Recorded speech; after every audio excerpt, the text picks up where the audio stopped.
Good morning. It's a lovely, beautiful day. And this is Coffee Pep-talk 2, only I'm not having real coffee, but I do have my Christmas mug. And I have my Christmas mug because it's the perfect size. And I just decided to keep it out all year round because I'm an adult and I get to do what I want for the most part. Now I'm returning to some of my roots. I'm returning to what I learned a long time ago as a child, which is life is beautiful, life is wonderful, and life itself is more powerful and precious than a shining diamond. And so I have to remind myself of that every time I become frightened over the lack of material well-being.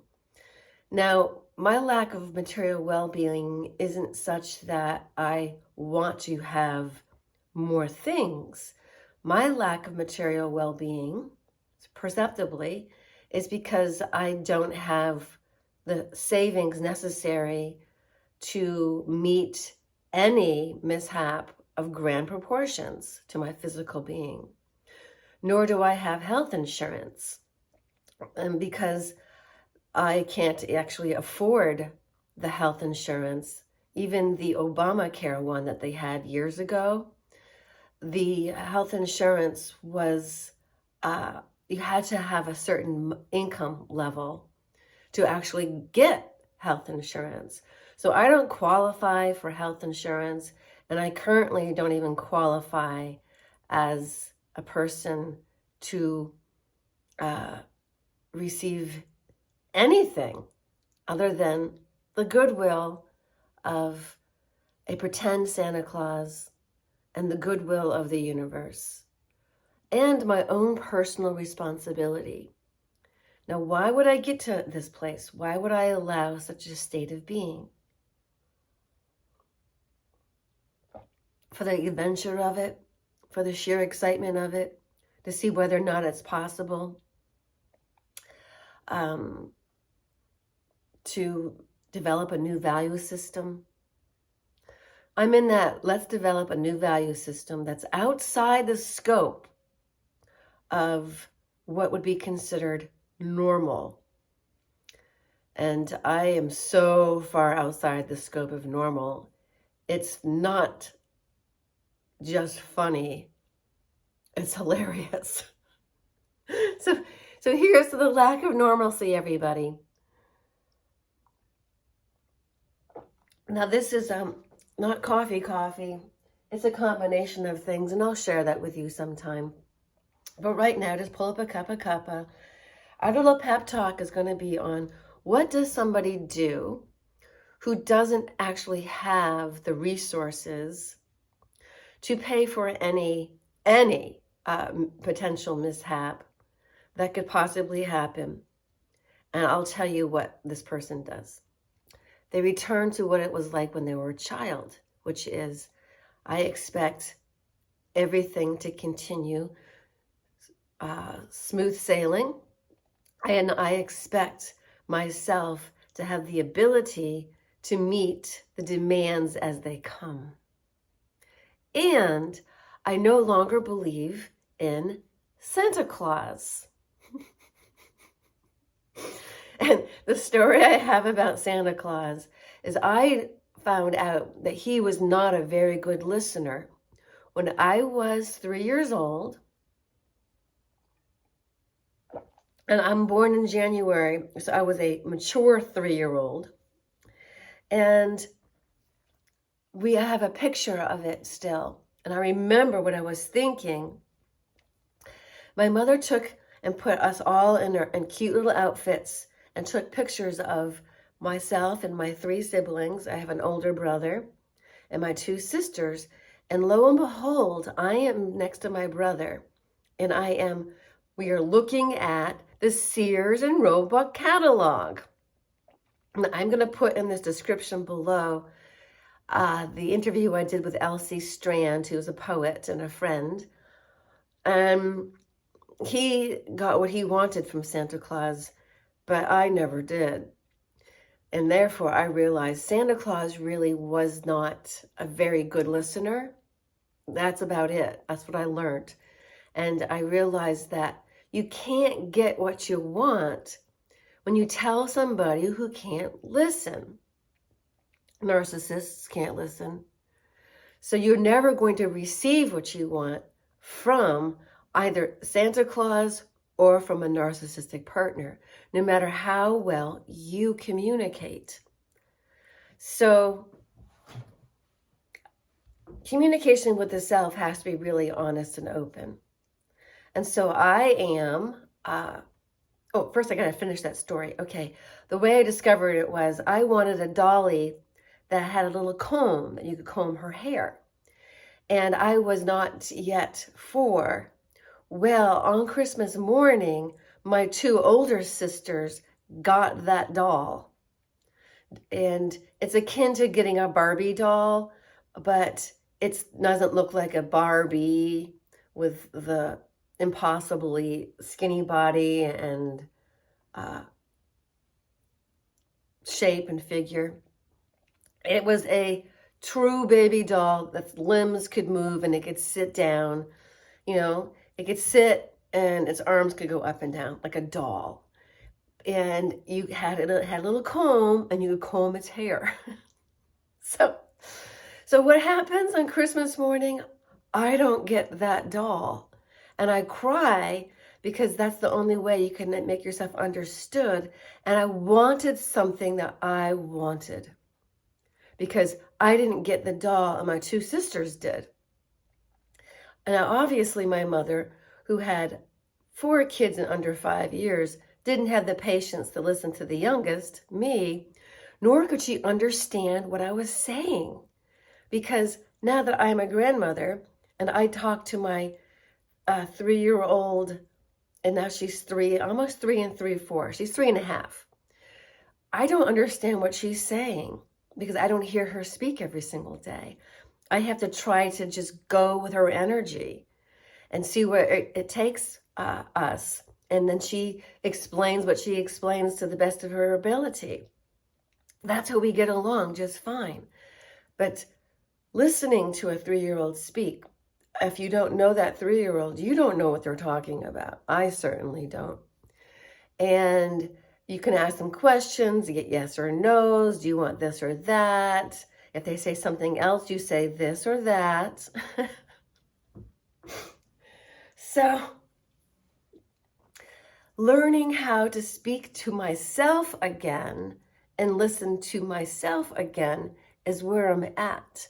And that is what essentially I am saying to you, is that there is no fairy godmother. There is no Santa Claus. There is no perfect person who's going to complete you, that's going to magically take away your problems or your perceived problems.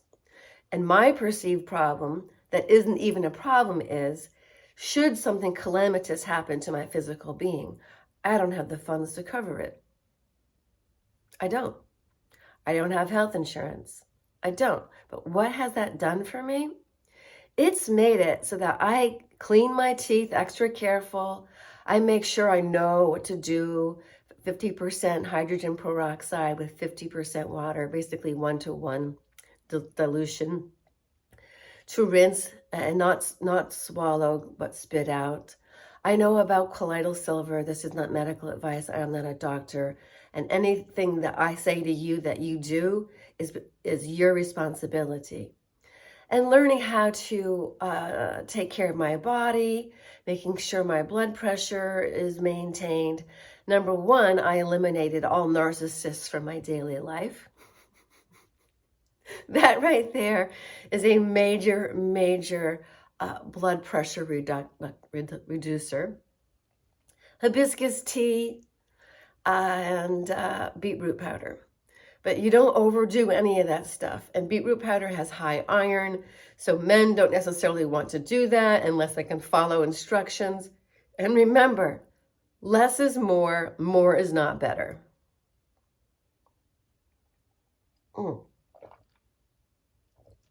So I have cocoa and lion's mane, and I'm using Host Defense Cocoa Brew. I have a dollop of real coffee in there from a French press, and I am using collagen that's from both plant sources and bovine, because I'm not getting enough protein and nutrition in my food, because that's the other thing, groceries and money. I'm not in any danger. Nobody needs to send me money for food. I'm not in dire straits, although I do like their music. Dire Straits. Roller Girl, that's such a great song. When I worked at Daddy Jack's, there was a girl that used to dance to Roller Girl all the time. Her husband would drop her off in a truck and then pick her back up again. And she stripped there for about 3 months.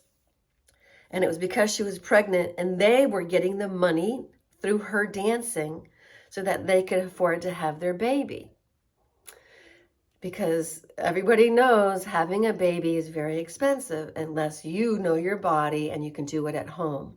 Like my grandmother delivered my mother.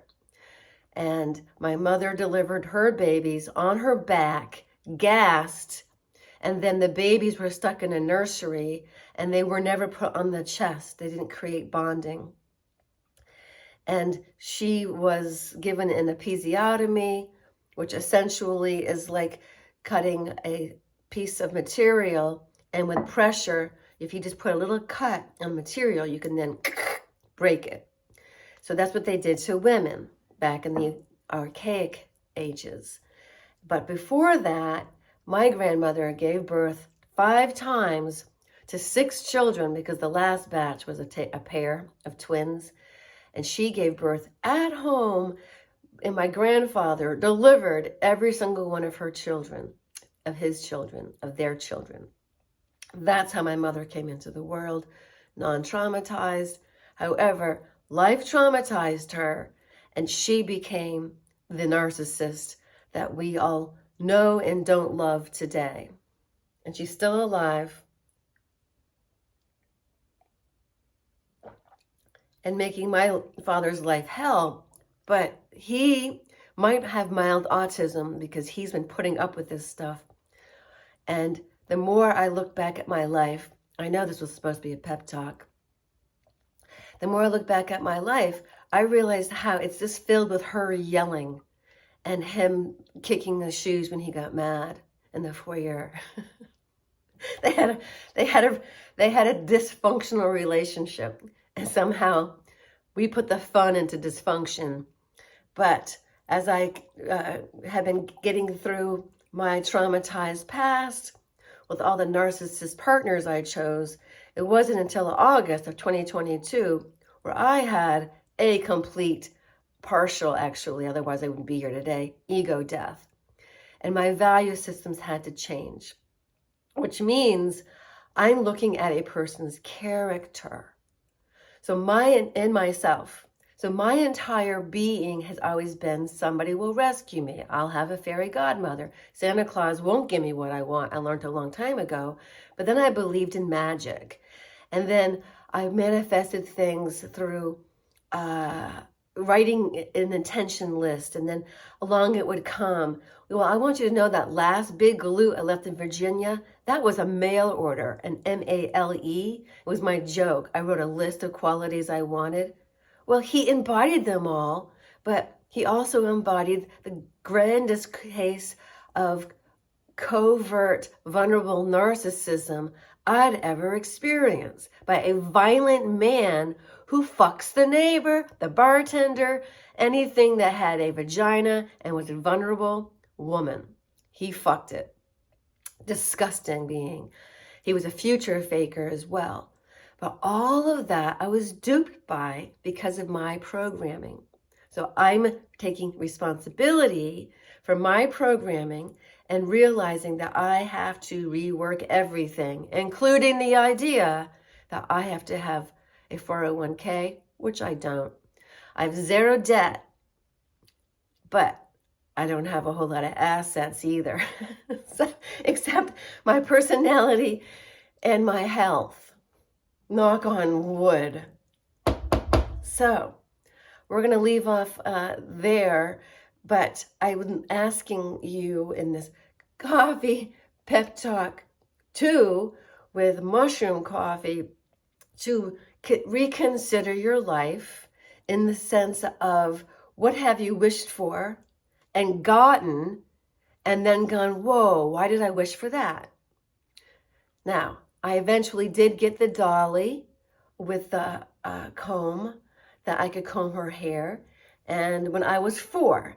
So apparently my mother read the package and it said for ages 4 and up, because you can put things into your mouth and choke on them if they're small pieces. And that little tiny comb was considered a choking hazard for 3-year-olds. So even though my mother didn't give me the Dolly with the comb, I didn't hate her for it. I cried because I was upset that this entity didn't give me what I wanted. And she kept telling me how powerful he was. So I doubted his abilities. It's like, he didn't get what I wanted out of the Sears and Roebuck catalog. Elsie Strand got gun and caps and a cowboy outfit and that little belt that goes around a holster and you can put your little cap gun in it. I didn't get that. I couldn't even get caps because the caps were little strands like ribbon, and they came in little boxes that were colored either blue and white or red, white, and blue. And you open them up and you would take a rock and you could hit it against the little bubble of where they had the gunpowder and it would pop. And you could smell the sulfur. That was my childhood. And I loved doing that. Dun, dun, dun, dun, poof, you know? And it wasn't a hazard at all. It was a cap roll of caps. And there's a story there too. Because I heard no so many times, you know, when you want something and then you're not given it, after a while you're like, huh, so the universe doesn't want me to have that, huh? Huh. So the universe doesn't want me to have the man on my mail order list. No, the universe does not. Because you're part of the universe, I'm part of the universe. We're not God, but we're part of God. God is evolving too. And I think God and Goddess have been asleep at the wheel. We're going to leave off there because there isn't an all-knowing, all-present. There is a consciousness that expands out and has always been and always will be throughout all space and time. And it is a love, bliss, and joy vibe. But then we are descended here in this vibratorily low place called planet Earth, that we are then plagued with EMFs in the air, and who knows what they're transmitting through their 5G towers, and you have to protect yourself with all different measures and ways. I have a Q-link, whatever it takes. I have a piece of moldavite. You can get yourself shungite, shungite. S-H-U-N-G-H-I-T-E or S-H-U-N-G-I-T-E. Shungite. I think it's S-H-U-N-G-I-T-E. So you are responsible for you. I'm responsible for me. And I am going to do preventative measures because an ounce of prevention is worth way more than a pound of cure, which means I must maintain my health. Because that's what health is, wealth. And a man will want 1,000 things, but an unhealthy man will want one. So count your blessings, drink mushroom coffee, lion's mane, host defense, and learn about the art of the child and that they have a sense of being that is right and purposeful in that moment. And the moment is now. So kapow, have fun. We'll talk later. Mwah.